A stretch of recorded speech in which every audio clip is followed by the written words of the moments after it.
మదనపల్లిలో అతిపెద్ద fashion world SR shopping mall మార్చి 8న హీరోయిన్ మీనాక్షి చౌదరిచే గ్రాండ్ ఓపెనింగ్ 3 లక్షల వెరైటీలు అతి తక్కువ ధరలు. ప్రపంచంలోనే అత్యంత శక్తివంతమైన ఇంటెలిజెన్స్ ఉన్న దేశం అమెరికా.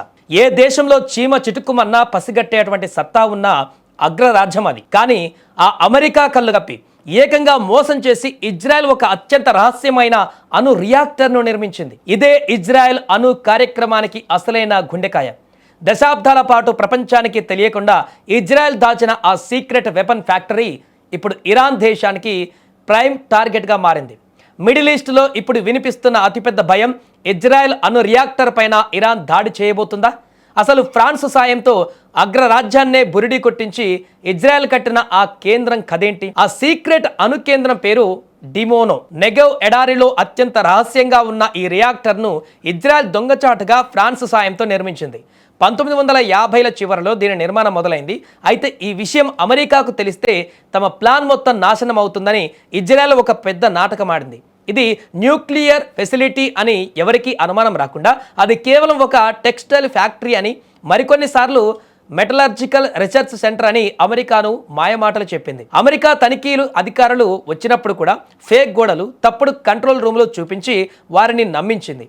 అలా ఫ్రాన్స్ టెక్నాలజీతో అమెరికా కళ్ళుగప్పి నిర్మించిన ఈ డిమోనో రియాక్టర్ ఇవాళ ఇజ్రాయెల్ దగ్గర ఉన్న వందలాది అణుబాంబులకు ప్రాణం పోసింది. అయితే ఇన్నేళ్ల పాటు అత్యంత కట్టుదిట్టమైన భద్రత నడుమ ఉన్న ఈ డిమోనో రియాక్టర్ ఇప్పుడు ఇరాన్ మిసైల్స్ గురిలోకి వచ్చింది.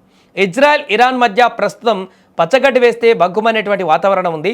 ఇరాన్ అణుకేంద్రాలపైన మేము దాడి చేస్తామని ఇజ్రాయెల్ హెచ్చరిస్తుంటే దానికి ప్రతీకారంగా మీ గుండెకాయ అయిన డిమోనో రియాక్టర్ను మట్టి కరిపిస్తామని ఇరాన్ సవాల్కు ప్రతి సవాల్ విసురుతోంది.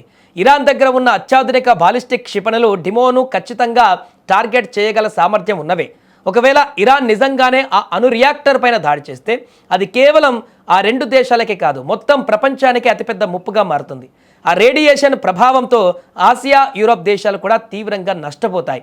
ఏ దేశమైతే తన ఉనికి కోసం అమెరికానే మోసం చేసి అణు కేంద్రాన్ని నిర్మించిందో ఇవాళ ఆ కేంద్రమే దానికి ప్రాణ సంకటంగా మారింది.